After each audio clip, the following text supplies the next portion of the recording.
conversations. Hello and welcome to Healing Conversations. Heal Her. You are healing with Cheryl, your favorite crisis specialist. I am going to, this is going to be my first video that's actually live, right? You actually get to see my face.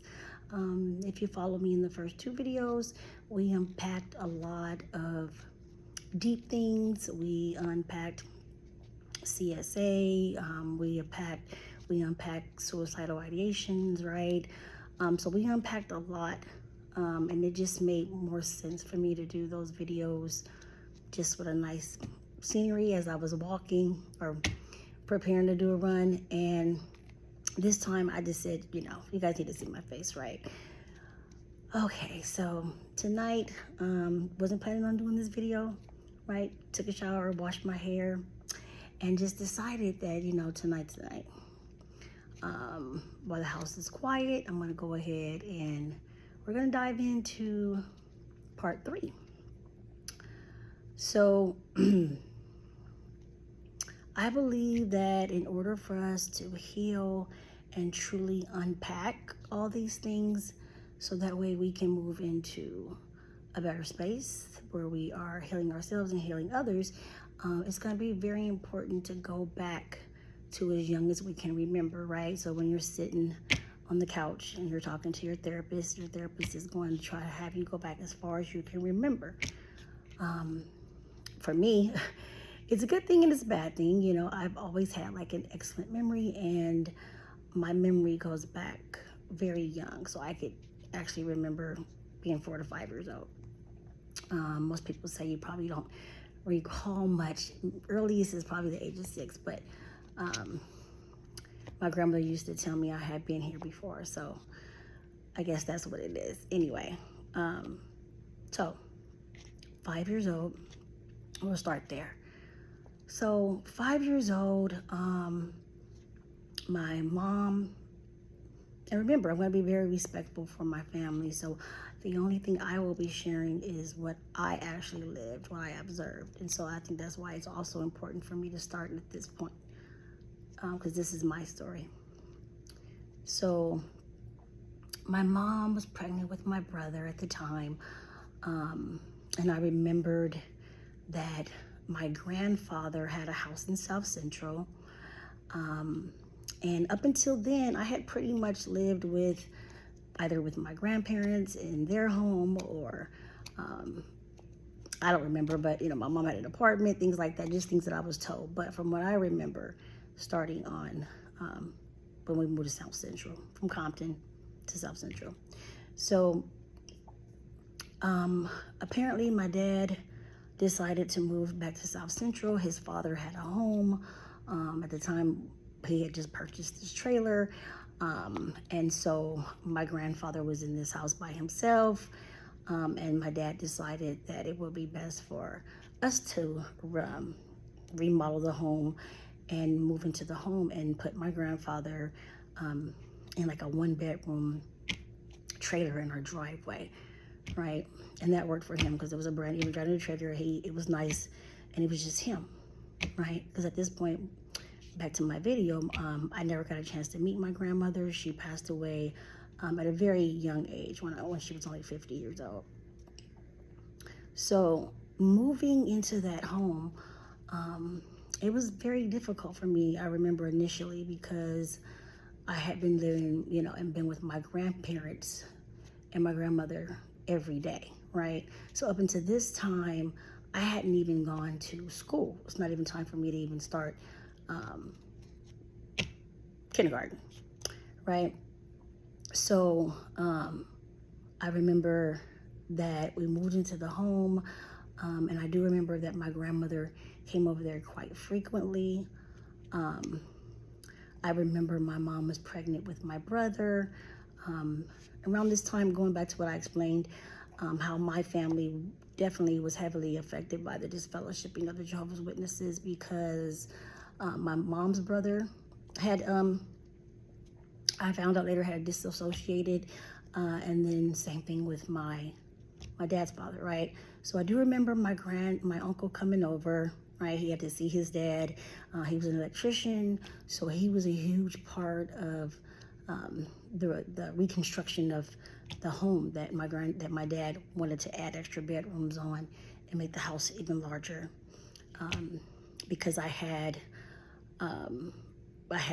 older brothers. Like I said, my dad was married before, so I had older siblings that would be coming and visiting every other weekend. And then I also had my brother that was about to be born, right? So I remember that my uncle's visits, my dad's brother's visits, I don't remember going anywhere with him, right? Because remember I told you, my dad's view was that his brother and my mom's brother was disfellowship. That's what I was told at that time. So there was always that separation, and I didn't have a whole lot of time with them. I do remember going over to my mom's brother's apartment.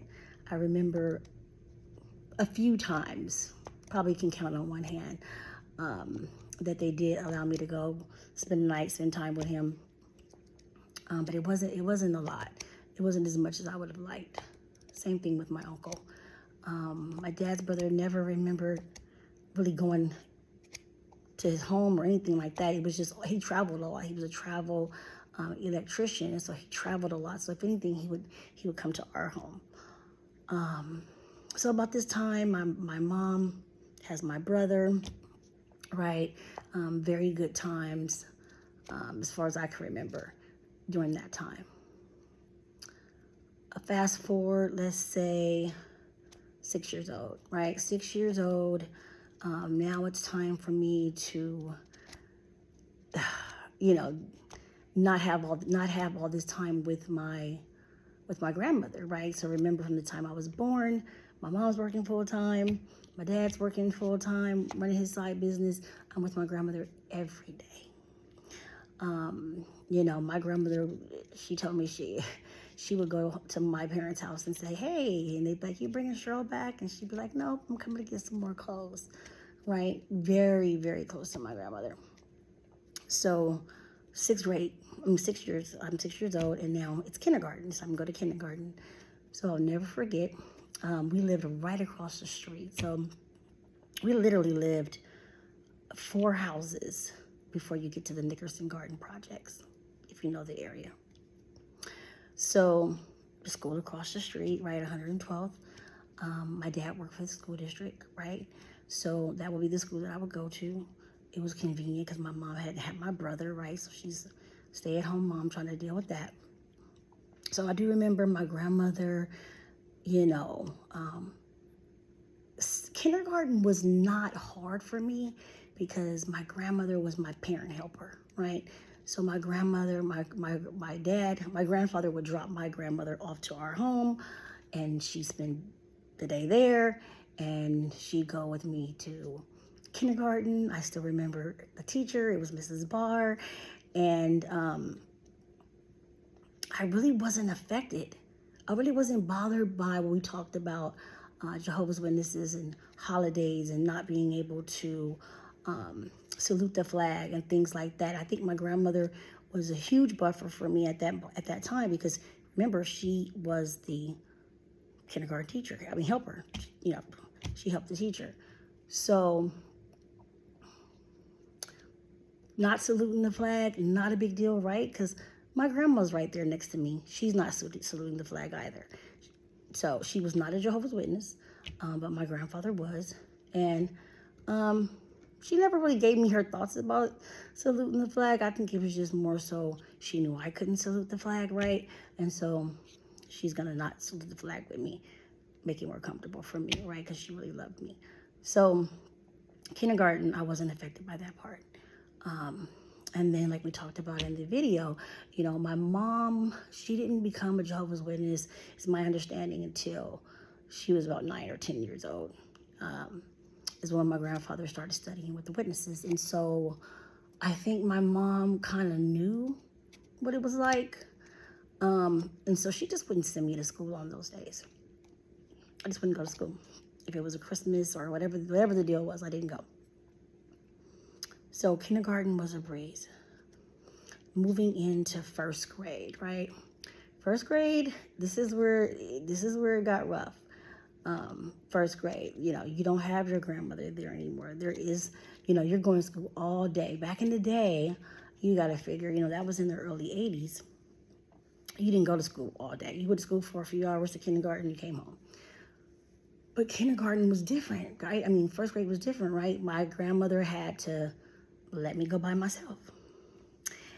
And I will never forget the first day of first grade. And if you are a Jehovah's Witness, or you grew up as a Jehovah's Witness, you remember that little blue pamphlet? Yeah, I know you do.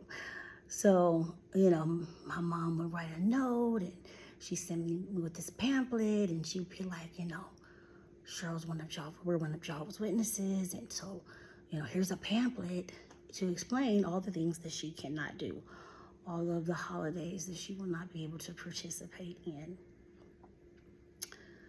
And I think the hardest part about that wasn't even the holidays. I think the hardest part was the salute and the flag, right?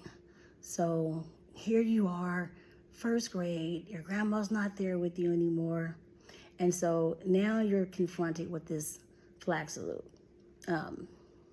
Fortunately, I remember I had a little friend, his name was Johnny. Oh my God, my memory's crazy. And, he was handicapped, right? So one of his legs was longer than the other one. And, the kids were really cruel to him. And so I just remember that was my buddy, right? So I would take up for him and, basically make sure that he didn't get bullied. And so I remember, just being like, I can't salute the flag. I cannot, what am I going to say? I think some of my friends that were in the class, they loved my grandmother, right? So a lot of times back then when you transition from kindergarten to first grade, you end up with a lot of those same students, right? And given the fact that I grew up in, not in, 4 houses down before you get to the Nickerson Gardens, right?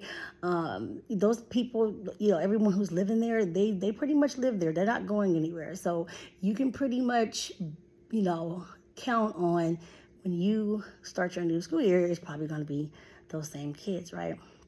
So some of them, they were like, well, they were used to me. She's Jehovah's Witness. She doesn't celebrate. Not a big deal. And then there were the ones that they were new, or maybe they didn't. Back then, they would hold you back, right? So let's say that they didn't pass first grade, and they had to repeat. So some kids I remember they didn't pass. So every morning I would get up and I would just dread having to deal with the whole flag salute thing. But I managed to get through it, right? I want to say what helped me get through it was I had to psych my brain out. I had to say, well, you know what? Who cares what people think? Which is awesome, right? More kids needed to have that attitude. So I was able to just kind of push through it in that sense. All right. So first grade, I'm getting my work done. And I'll be done probably like in 20, 30 minutes. Like I would be, they would give me the assignment and I would knock it out and I would talk. And if you know me, then I can talk, right? So, and I would talk. And so, the teacher would come over and she would be like, why are you sitting here talking? You need to do your work. And I would be like, I'm already done with it. Well, there's no way that you're done with it, right? I have to check your work, right? And the sad part about it is that when you grow up in South Central, when you grow up in the hood, when you grow up in Compton, when you grow up in lower poverty, the teachers, the support system really isn't the same, right? A lot of those teachers, in hindsight, they have their own stuff going on. They're struggling with their own stuff. And they definitely don't tap into this child might be, she could have just very well finished her work, right? This could have been too easy for her. So this is going on. This is going on. So then I remember, it comes time for parent conferences. And the teacher, tells my mom, like, I don't have time. I don't have time to set aside extra work for Cheryl. right? I don't have time for it. She gets done with her work, then she's talking, and I know I don't have time.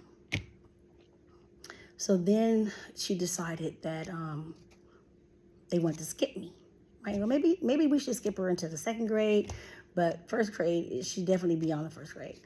But my mom was like, no, right? My mom was I was already a late kindergarten because my birthday was in January, but my mom was like, no, we're not gonna skip her, right? Emotionally, we're not gonna skip her. We're just gonna leave her where she's at.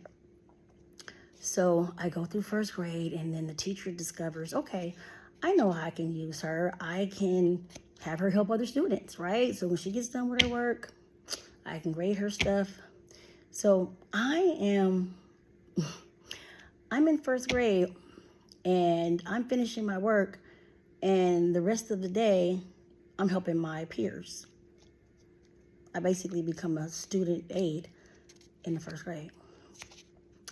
So we get to the end of the school year, and my mom is like, no, this is not gonna work.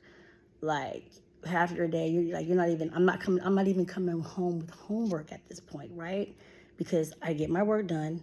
Okay, let's give you your homework. I get my homework done. Okay, now we're gonna go ahead and have you help the other students. So by the time I got home, I didn't even have homework. And my mom was like, no, we're not doing this. So my mom decided that she would put me in a different school. So at this time, I end up going to school in Lakewood, right? So my mom would get up and she would drive me from Watts, right? 112th and Central, if you know where that's at, right? This is before the 105 was even there. She'd drive me from Watts to Lakewood, borderline Cerritos, kind of, okay? So she puts me in school over there. We have a really close family friend who's like an aunt. You know, back in the day, if, your babysitter was in Lakewood, your mom would put in for the request for you to go to school there. This is where she goes after school. And so, hey. So I get into the second grade, and I'll never forget going to that school. So that memory was, school starts, I'm dreading it again, right? Because at least at the last school, they understood that I came from a Jehovah's Witness family, right? So now I got this new school, and now I got to explain to these, I don't know anybody. And now I have to explain, and I have to take this little blue book with this little letter that says, Stroll can't do any holidays, any Christmas parties, salute the flag, nothing. Oh, it's raining outside. So, second grade, we're in the middle of we're getting towards the end of the school year, right? I'm breezing through my work. And so they said, okay, well, we have this new school that's going to be opening. It's in Los Alamitos, which is even further, right? But I love learning. I love education. I always wanted to be a lawyer. In my mind, I was going to be a lawyer. And so how was I going to become a lawyer? I was going to take this test, and I was going to pass this test, and I was going to get accepted to this school. And even though I knew it was in Los Alamitos, my mom was a homemaker, so I was going to just beg her. And my mom was really big on education, so I really didn't think that she was going to tell me no. I pretty much knew that if I got accepted into this school, that my mom was going to take me. I knew she was going to take me. So we go through the test, and I pass with this high IQ on this test, and I get selected to go to the special Oak Academy. That's in Los Alamitos, right there off the 605 off of Catella, if you know where that's at. That school is still there. And so I'm excited, right? I'm like, yes, third grade, but I'm nervous because this school is a brand new school, and it's going to be students, which would be me, right? Third grade all the way to the 12th grade. So I don't know how the dynamics is going to work. All I know is that I got accepted to this school, And back then, you know, school ran, well, it is the same way in Cali now, but September to June, right? So all I know is that September's going to come around and I'm going to start Oak Academy. So I still remember my first day. Same thing again. Now, the nice part about this was some of my friends, a few of them, I think it was like maybe 2 people in the class, in my class, and maybe like 1 or 2 people from the other second grade classes, because they really focused on, obviously, the second graders taking the test to start the 3rd grade and then all the way up to the 6th grade. Anyway, I don't know where the high school students came from. I guess they were pretty much local students. I don't know if they did any special testing for the kids there at Lakewood High to send them over there. Don't know all those details. So I get my little blue pamphlet and I take that to my teacher, and I'll never forget Mrs. Vanderbilt, one of my favorite teachers. So I'm in 3rd grade, and how the school was set up is the 3rd through middle school, right? So through 8th, 3rd through 8th grade is on one side of the school, right? Imagine that. And then 9th through 12th is on the other school, so on the other side. So at any point, I'm not engaging with 9th graders, but my engagement is 3rd through 8th. And you're in mixed classes. You're only in the class with 3rd grade in your home class, because at this point, you are preparing for college, right? Remember, I want to be a lawyer. You're preparing for college, and so you change 6 classes a day. So your main classes, your English, your science, your history, right? Those main classes, those are with 3rd graders. But your elective classes, right? Which those classes, they're going to range with, it could be 3rd grade, it could be all the way through 8th grade, which is weird now that I think about it. But they try to keep you in a range of like 3rd to 6th, and then the class next door would be like 7th to 8th, but you're pretty much mingling on this side of the campus all together. You don't have the same lunch, right? So your lunch, I mean, you do have the same lunch. So your lunch is basically 3rd grade through 8th grade, but different times, right? So 3rd graders, 3rd through whatever, they have their lunch, and then the upper class, they have their lunch. So my elective classes, this is when, you know, the first computer came out, right? Floppy disk. So they put you in computer, because this is an advanced, super advanced, accelerated class, school. So you have computer class, you're learning stock, right? You know, you go to PE, your PE is not like the normal PE, like, you know, it's gymnastics, it's like, it's really advanced. So 3rd grade, they tell me they want me to get involved. They want you to be involved in order to go to college, right? You need to be prepared, and you need to take certain classes. You need music, you need this, you need that. And remind you back to the first video, you know, in my mind, I still was young. I still was young, and so I still, to be honest, I'm gonna be honest, back then, they didn't talk too much about not going to college when you were that age, right? The conversation and expectation happened as you got older, right? As you got closer to that time.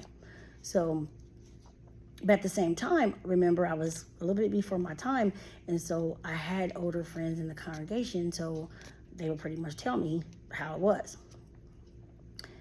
So, you know, you have to do music, or you have to do music, you have to do art. So I'm playing the violin, right? So I'm playing the violin, I'm going to violin practice. I was really good at gymnastics. I was really good at gymnastics. And so I made the gymnastics team.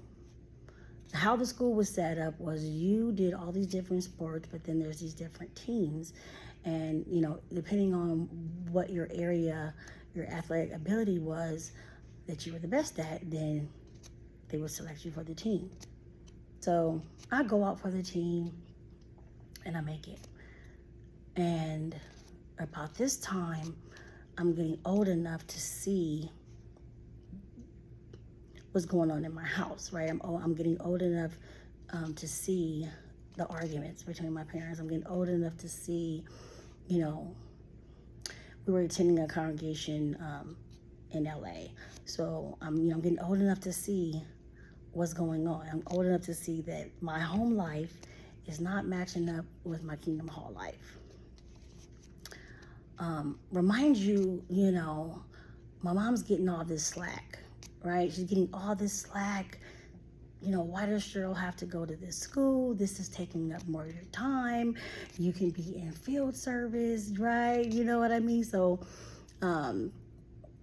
she was kind of looked down upon, not by her friends, not by her close friends, but she was kind of looked down upon that she was willing to put so much time and effort, because you got to remember, we live in Watts. So she has to get up. We have to get up. And there is no 105 freeway. I can't express that enough. There was no 105 freeway, right? So my mom had to go all the way down Central to get to the 91, because there was no 105 back then. I literally watched them build the 105. I remember when, when they're building the freeway and they tell you, okay, this freeway is going to be done at this time. I remember the system's not even going to last long enough for this freeway to go up, right? What are they building this freeway for? Because the system, in my mind, right, you're going to the Kingdom Hall, you're going on Tuesday for book study, you're going on Thursday for the Theater Academy Ministry School, Remember, we're being a little bit judged because we're not really in field service as much, because my mom is driving me all the way to Los Alamitos Monday through Friday, dealing with my younger brother. My dad, like I talked about before, my dad got married when he was very young. It's not uncommon, as we kind of talked about in video number 2, right? My dad got married at a very young age. He was a minor. They were minors. They had to, get the paper signed. It was not uncommon for that to happen, right? I ended up finding out that the same thing happened with my dad's sister. Older guy, signed off on it. You get married. That's what they did back in the day. And so it really wasn't uncommon. And it's my understanding that when they did that, you had this support system, right? So, there might be some other couple that has an apartment building, or they have a house, and so they let you rent that house for cheap, even though you're 16, 17 years old. Anyway, back to the story. That's a whole nother video. Remember, I'm winging it. This is all natural, right? This is not me looking down and giving you a play-by-play. This is what I'm going to talk about. This is just age, grade. Let's talk about it. So, I make the gymnastics team. And at this point, there's no way my mom is going to wait around for me to do gymnastics. You got to remember, she's picking me up from school. It's traffic. It's traffic at that time. I'll never forget. I think because it was this gifted school, we had a long day. And so, you did, the nice part was you did violin and your arts and your regular PE. You actually did that while you were at school. But when it came to the actual team, and obviously it's gymnastics, you have to stay after school. So at this point, I'm like, I'm not even going to tell my mom I even made the team, right? And you just pretty much talk to your teacher and you just say, hey, I'm one of Jehovah's Witnesses. I cannot have any activities that are outside of these school hours. So I'm able to do this violin, but I hated the violin. Really couldn't play the violin. I wanted to be an attorney. I wanted to go to law school. I wanted to do the gymnastics, right? I wanted to do gymnastics while I was in school. That's what I wanted to do. So I didn't put effort into the whole violin thing. Remind you, imagine my first recital. You're a Jehovah's Witness. Your recital experience is weird, right? You get up there and you do Twinkle, Twinkle, Little Star, but it's Christmas time, right? Because remember, you've been practicing from September all the way to December. So you have that December one because everybody else in the world is celebrating. But you're not, but everybody else is, right? So it's a weird recital. It's like you are prompted, you know, we're going to do the beginning, twinkle, twinkle, little star and all this. And I'm just like, but after this is over, when it comes time for the Christmas portion of it, you got to go sit down with your parents. Or you got to go sit in the back. And there really was, now think about it, take that back. There was no sitting with your parents because remember this, it's the finale that has to happen at the end, right? So I go sit down in the back. I don't participate in the whole Christmas side of it. All the kids are wearing Santa hats. And where am I? I'm crisscross applesauce or sitting in a chair somewhere reading Dear God Is Me, Margaret, right? Or Tales of a Fourth Grade Nothing, right? And I'm relating, super fudge. I'm relating to all of this, right? Anyway, we get to the end of the third grade. And at this time,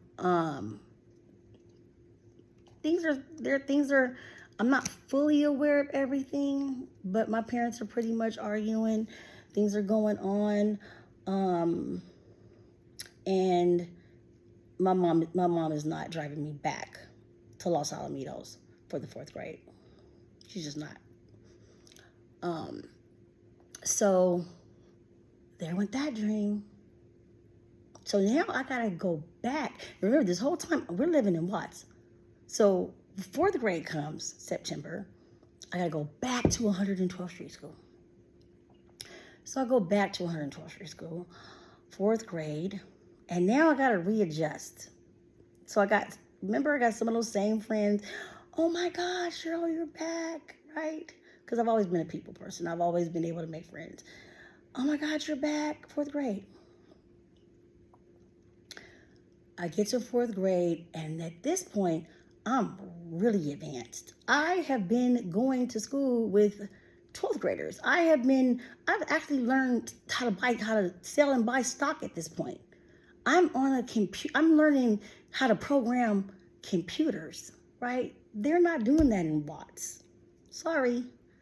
You know, uncomfortable conversation. They're not doing that in Watts. They don't even have computers in the classroom in Watts. So it was a huge adjustment, right? And you got to psych your brain out. You got to psych your brain out that it's okay. I'm just going to go there and I guess I'm just going to just help my friends. I'll just help my friends. Because at this point, I had friends whose parents were on drugs. And so they wasn't getting the help that they needed, right? They was definitely not getting no help with no homework when they went home, right? So I would breeze through all my work, and then the teacher would give me my homework. I would finish my homework, and I still got the rest of the day. So I would help my friends. And I would help them to make sure that they did all their stuff because most of them didn't have phones at home, so they weren't going to be able to call me and say, hey, can you help me out with this problem? Or, you know, my mom is, you know, at this point, like, I stayed in the house. Remember, we lived 4 houses down before you get to the projects. The only way I'm walking through Nickerson Garden projects is with my dad, who grew up in the Nickerson Garden projects. So basically, we get to the end of the 4th grade year. And the end of the 4th grade year, I got parents arguing. I'm dealing with that. I still got my grandparents and my uncles who are on drugs, and everything that's going on in Compton, right? So either way I go, I'm going back and forth between Watts, Compton, Watts, Compton. I got my dad, telling my mom, and I couldn't see my uncles because they was disfellowship, just all this craziness. And then I'm dealing with the school crap. So I go to school one day, and it was me and a friend. And I finished helping her with her homework. So she's done with her homework. We just sitting there talking. And it's the end of the school party. fourth grade. The teacher comes to me and her and says, hey, since you guys are already done, I'm going to go ahead and send you to the store. All right, trigger alert. I'm going to go ahead and send you to the store with the teacher assistant so you guys can go get the cookies and all the stuff that we need for the party. And I know it sounds crazy, right? You think about it in 2025, like, your kid is definitely not going to the store. It wasn't like that back then. Yes, I remember my mom signing permission slips, but this was literally just an irresponsible teacher who was just like, we're going to have this party. She was busy with the other students, so we're just going to send the girls with this male teacher assistant. So remember, this is 112th Street School, so if you know the area, 112th and Central, right? Get in this car with this male. He was young. I mean, he was in his like 20s, right? I'm in the fourth grade. He might have been 30. I don't remember exactly, but he was between 20 and, let's say, 35, right? And we drive from 112 and Central to Vaughn's. And if you know the area, right, Eugene Village, right over there, the Vaughn's that was right across from Eugene Village. Was the El Segundo? Yeah, right? We drive all the way over there to Vaughn's. And we go pick up all this stuff for the party. And we come back, and fortunately, nothing happens. And I go home later on that day. I go home and I tell my mom, I'm like, hey, I went to the store today. What do you mean you went to the store? So she's thinking, okay, do you mean you walked across the street? Because right there on 112th and Central, on the corner, there's the liquor store, right? No, I went, at the time, my brother lived over there. So I knew the whole area, right? I was one of those persons from the time I was a kid, you take me somewhere once, I knew how to get back home. So I said, no, we went to the one over there by Mr. Barbecue, by across the street from Burger King. And my mom is like, you went to the store with who? Your teacher? She's thinking like Mrs. I don't even remember what her name was at the time. I didn't want to remember what her name was at the time, and that'll come back in later on. But anyway, I said, no, I went to the one. So my father is a supervisor at this time. My father is a supervisor for LA Unified School District. He's a supervisor for this district. So my mom goes up to the school, and my mom is like, I'm a little bit confused. How did Cheryl end up going to the store? Oh, Cheryl's really advanced. She finished all her work. She was done helping. So we were having our end of the school party, and end of year school party. So I sent her.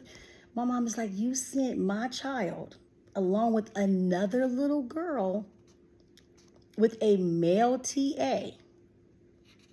And back then, I don't know if they did fingerprints back then. This is in the 80s, right? This is in the early 80s.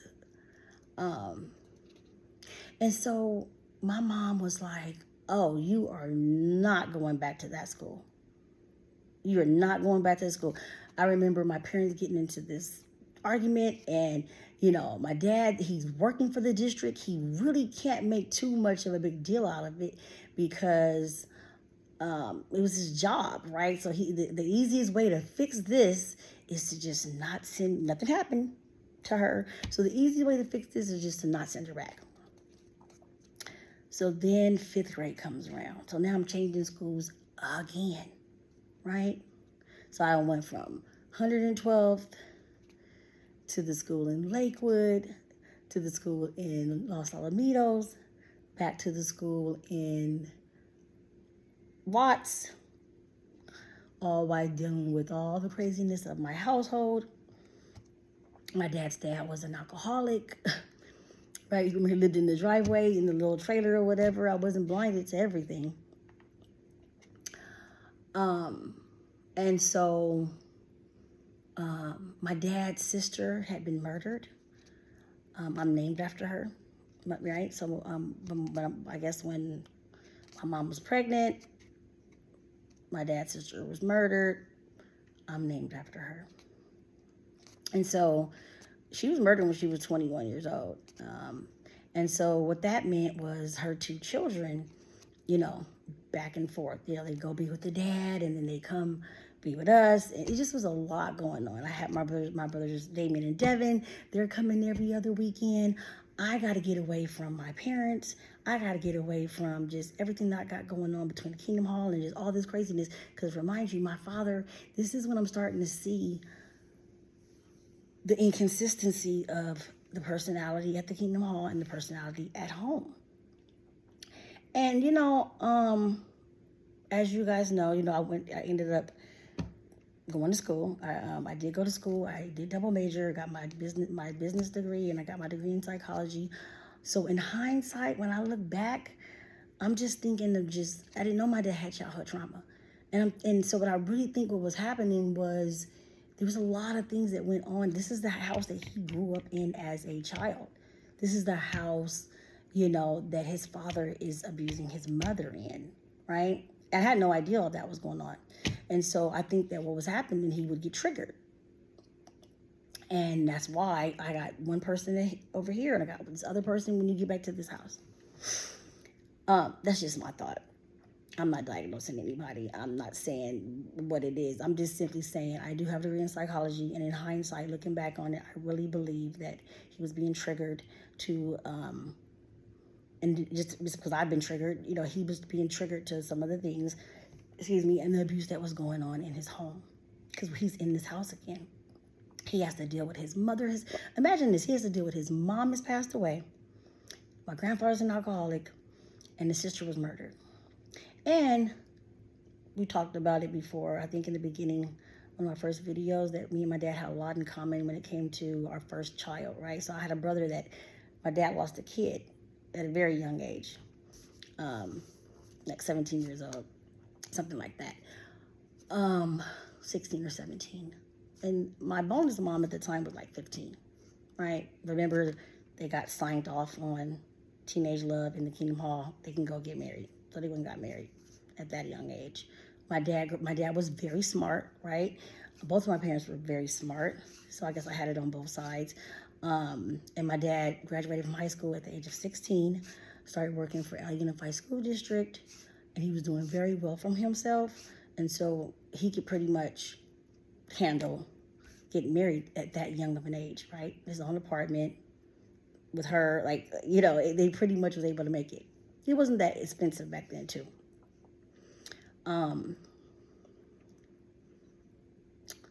So 5th grade comes, and my mom, she decides it's time to go back to work. My brother is starting kindergarten.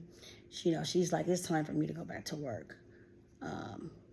In hindsight, she needed to go back to work because she was dealing with a lot of crap with my dad. Just a lot. We talked about it before. I think when you're a Jehovah's Witness, you're so focused on the world's going to come to the end. You don't prepare for the future. A lot of witnesses they're poor at managing their money. They don't plan for their future. And let's back up. I shouldn't even say that they're poor at managing their money. I should say that, especially where we lived at, it was a poverty mindset, right? So you're encouraged to be in the ministry full time when you probably should be working 2 or 3 jobs right now to pay the bills and take care of your family, right? But they're going to make you feel like if you don't put Jehovah first, because remember, this is all works-based, how much you can do, right? Then you're not going to make it. You're going to die in Armageddon. You're not going to make it to paradise. And everybody, just think about it. Everybody wants to live forever. Everybody wants to get to paradise. So you just comply, right? So my mom goes back to work, and there's a private school. And apparently there was a lot of, this is around the time when Jehovah's Witnesses started putting their kids in private schools, or they started homeschooling them because they didn't want them to be with the worldly kids, right? But I was way too social to homeschool me. There was just no way that would ever work. So the next best thing was to put me in private school. So my brother's going to kindergarten. I'm going to 5th grade. New school, meet Mr. Hammond was his name at the time. Rita Blair in Southgate. And got to do it all over again. I'm Jehovah's Witness, and here's the blue pamphlet. Because that blue pamphlet, that pamphlet did not change. If you were a witness, I was born late 70s, so that pamphlet was around for a long time, and it had a breakdown of everything. Okay, everything and it went in order, right? It was like beginning of the year, New Year's. The reason why these are pagan holidays. This is the reason why we don't celebrate New Year's. Then it broke it down into Valentine's Day. Back then, I don't think it talked about.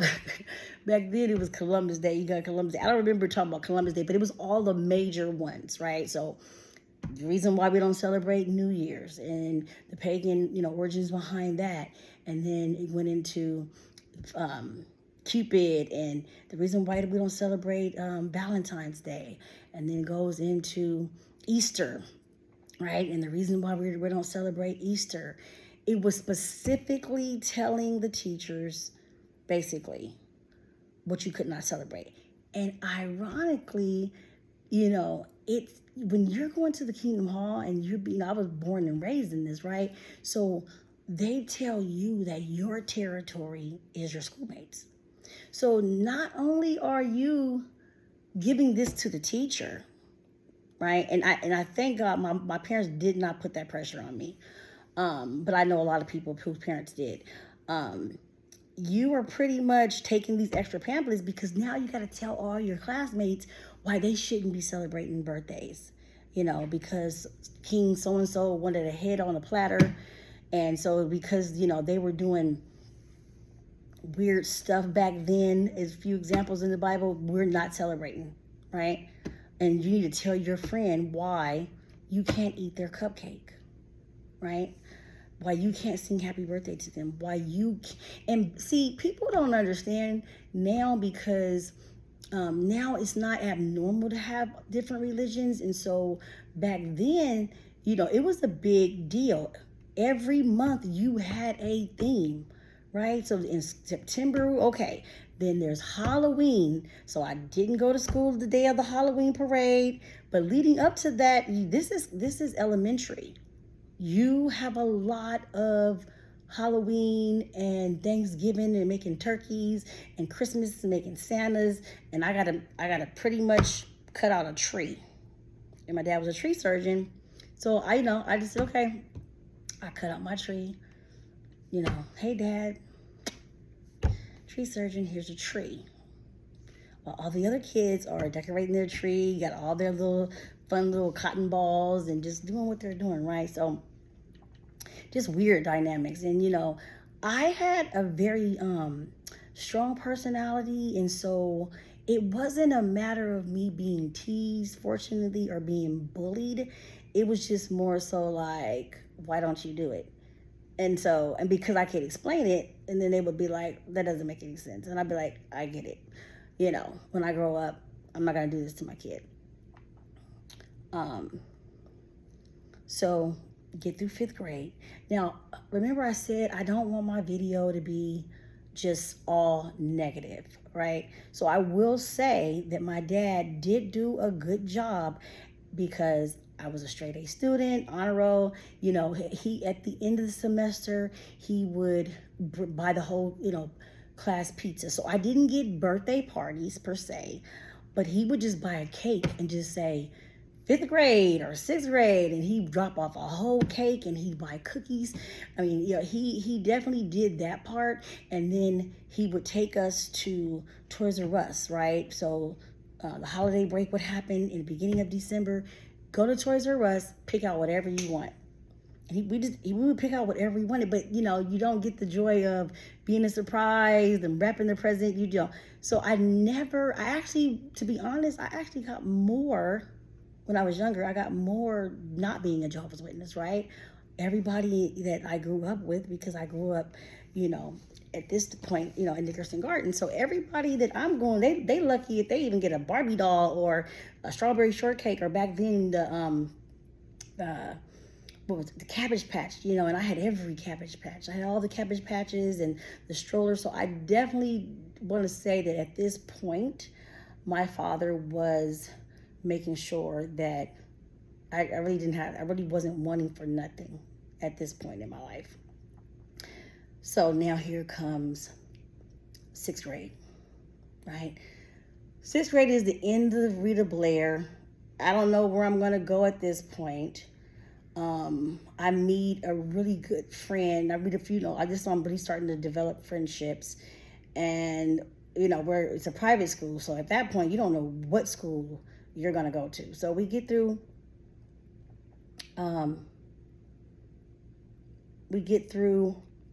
part of 6th grade. Not full, part of 6th grade. So now I come home one day and my mom, I hear my mom and dad in the room, and I remember ear hustling, and something about the school had called, and something that had this incident or whatever. So I had a lot going on, as I told you, with my parents. I was not trying to tell them any extra stuff that was going on in my life that was going to cause more problems. So my mom comes to me, and my mom is like, trigger warning, my first pedophile experience. My mom comes to me and she's like, I got the school wanting you to testify against some male assistant, right? This is a different assistant, right? Because he hit a teacher. And so they want to go back to talk about what happened to you in the 4th grade with this male trying to do something inappropriate with you, right? And so, my mom didn't understand at the time why I made a big deal. Like, I do not want to go back to that school. But the story was, I'm in the 4th grade, and I was very large. I basically really developed. I was really developed from the time I was in the 3rd grade, right? And so I had a male TA who would every day, the benches, how you sit with the benches, and all the kids are out there in the lunch area, and they walk by, make sure you're not having no food fights. Every day he would walk up behind me, and he'd start massaging my shoulders, right? And then he'd always be like, yeah, and of course they always try to compliment you, and you're so pretty, and you're so smart, and you finish your work fast, and you're gonna go off and do great things, and remember back then I want to be a lawyer. I sure am. I am about to be a lawyer. I don't know at this point that I can't go to college, because at this point I don't know about this. I remember my grandmother and the conversations, but you don't think that it's real, right? I remember my uncle working at the hospital, and him having an opportunity to go off to college and to be a doctor. And I just remember he wasn't, he wasn't supposed to go. And I just remember just the resentment. That's a whole other story. But just he didn't go, right? He went and worked somewhere else, and he did not take that opportunity to go off to college. So I knew that it was there, but I didn't know all the details of it. So this teacher is just, as the time goes by, walking by, massage, just getting a little bit more inappropriate, just basically trying to, get lower and lower and lower. And so I'm like, excuse me. Because remember, I had a mouthpiece on me. So when it started with the whole, and I would see him doing it to the other girls. And so when we would go out into the fields, and afterwards when we would go out and play tetherball, I'd be like, he's a pedophile. At the time, I had a pedophile that lived next door to me. So I knew what pedophiles were. And so I basically go and I tell. And I get called into the principal's office. And so they go and the police come. Now imagine, all this is going on in the fourth grade. I've already had the first incident where the first semester I get sent off with the male TA, right? Now we at the end of the school year. And now I got this situation where this male teacher is trying to get more inappropriate with my friends because I'm the girl that's just like, I don't think so. And so my friends didn't have the courage. And they said, I can't. I said, well, I'm going to do it for you because he's getting more like, no, he's starting to say little stuff. No, this is not okay. So I go in, I ask for a pass from my teacher, right?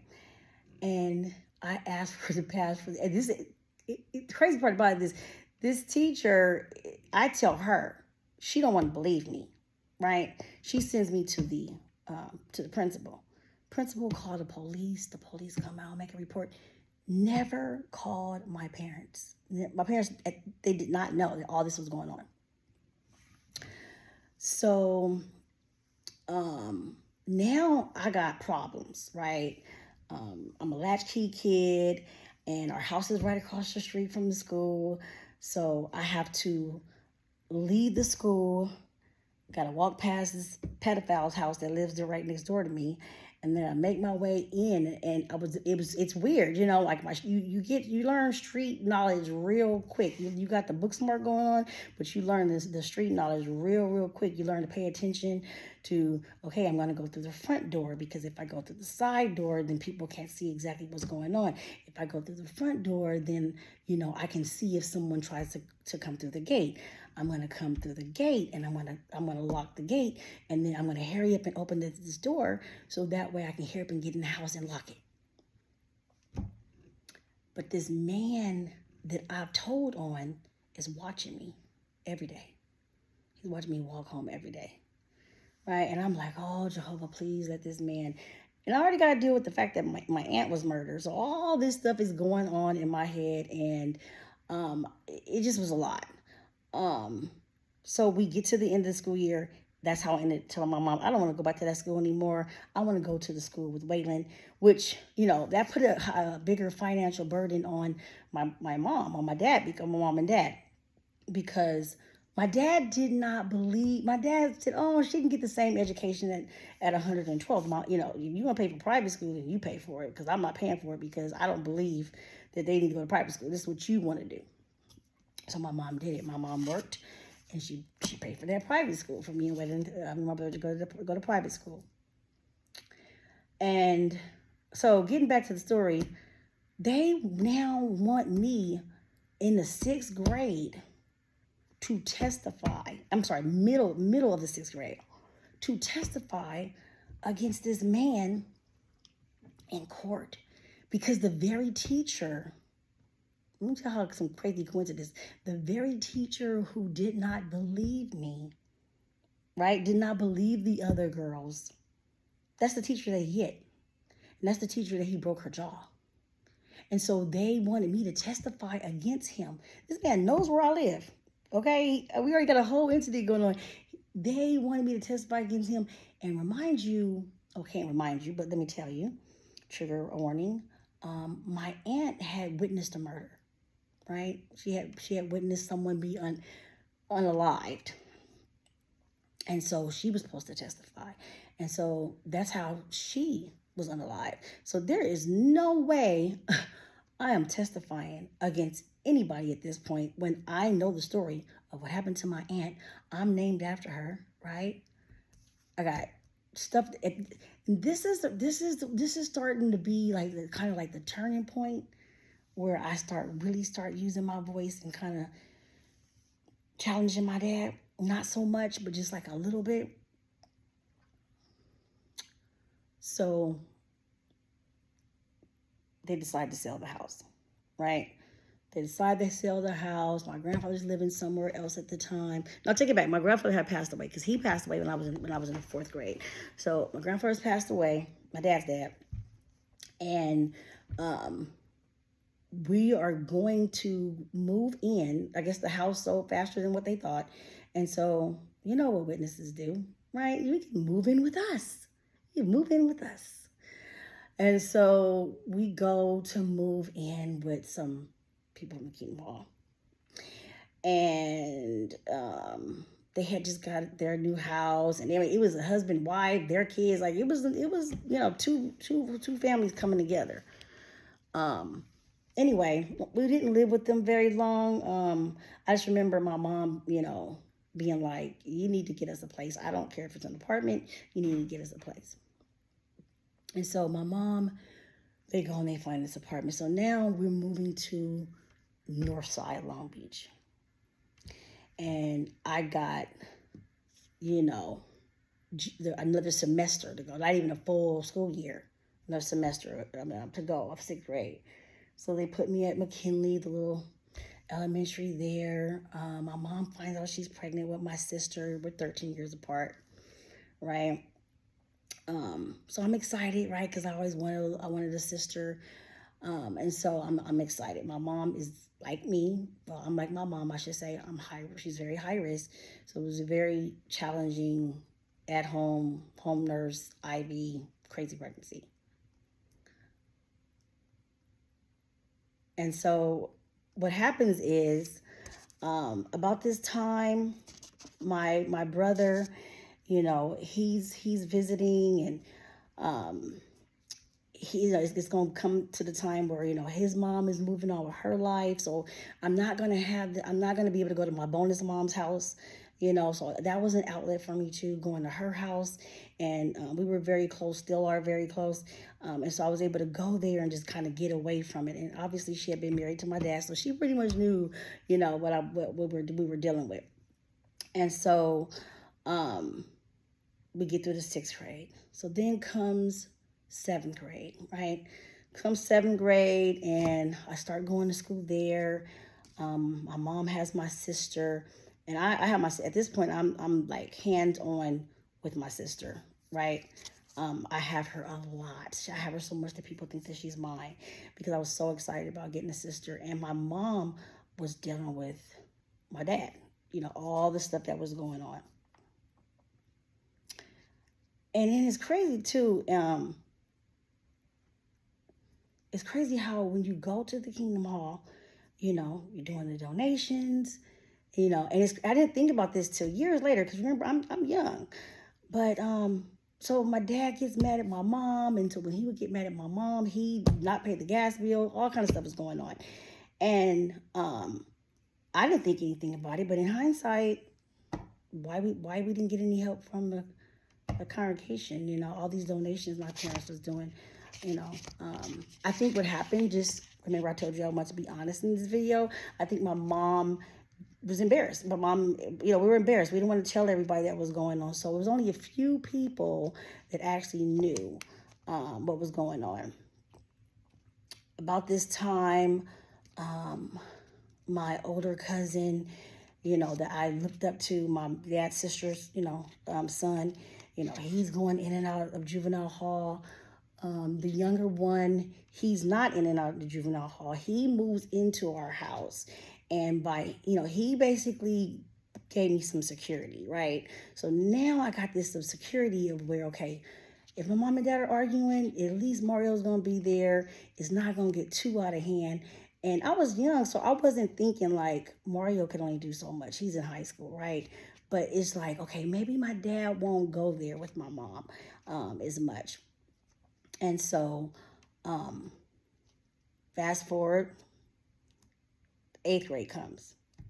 8th grade comes. I'm gonna end this part 3 because we're getting longer and longer. I'm just trying to bring you to ending junior high. So 8th grade comes, I graduate, and my mom is exhausted at this point. When we talked about it, witnesses, it's so easy for them to just go live with somebody else. Like, I'm looking back, I've had a lot of conversations with witnesses, and obviously I deal with a lot of Jehovah Witnesses right now that are telling their stories, and it was a problem of stuff not getting paid, right? So we're getting evicted, all this crazy stuff is going on. And I'm sure there's things that are going on behind the scene because I'm a married woman now, right? So in hindsight, I'm looking back, I'm pretty sure there's some things that are going on behind the scenes that I'm not aware of, right? These arguments are happening. I don't know the details of the arguments. But for me, it's just the screaming and the hollering and the yelling. And then you got to go in field service. And then you're watching your dad get up there. And it's a lot. Okay. So 8th grade comes, time to graduate. Now my brother, my bonus mom, is getting remarried, right? Really nice guy. They're moving to Texas. Mario's going with them. Damien's going with them. So now I'm about to be left as the oldest one. No men in the house. But I'm going to be the one that's left to have to deal with all this dysfunction. Right? I'm not going to have anybody there to get in between my parents in the middle of the arguments, to be able to, none of that. And so my mom talks to my grandfather, and my grandfather is like, okay, you know, you can, he had a back house, okay, you can come home. So at that time, I'm like, yes, I get to go live with my grandparents in the house behind, right? I got 2 uncles up there. I got another uncle coming to visit. At the time, my aunt was living, she was living there, right? She was living up there in the front house. My little cousin Chris. So I'm like, I'm good. If I move back to this house, I'm good. But now I'm going from Watts to Compton. Okay, so I'm going to wrap this up in a minute, because the next video, part 4, is going to be moving into my life being a Jehovah's Witness, born and raised in high school. So end of 8th grade, my brother moves to San Diego. Mario, my cousin, he goes off with them. I don't get to go to Mama Gail's house no more on the weekends to get a break. It's a lot, right? But I get to go back and be with my grandmother, so I'm excited. I'm going to go ahead and end this video here. Basically, I graduate 8th grade, Haskell, Cerritos, and I'm going to move back. I'm going to move back to Compton, because I never really left Compton. I was born and raised in Compton my whole entire life. I just, from the time I was in kindergarten through the 6th grade, I lived and I went to school. You know, we lived over there, but I would be at my grandmother's house all the time. So I'm going to go ahead and end it here. 8th grade, I graduate. My support system is gone, but thank you, Jehovah, because remember, the whole time I love Jehovah, and I'm praying to Jehovah, and I'm seeing his hands in it, but it's really only so much that he, at this point, that, you know, he can do, right?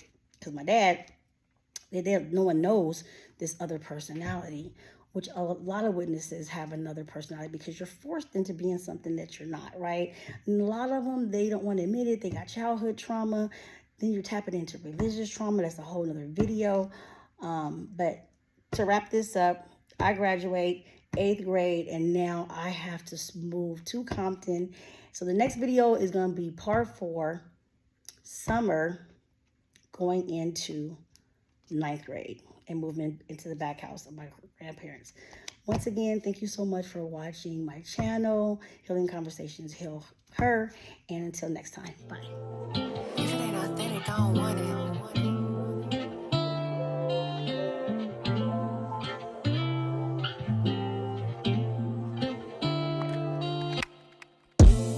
Healing Conversations.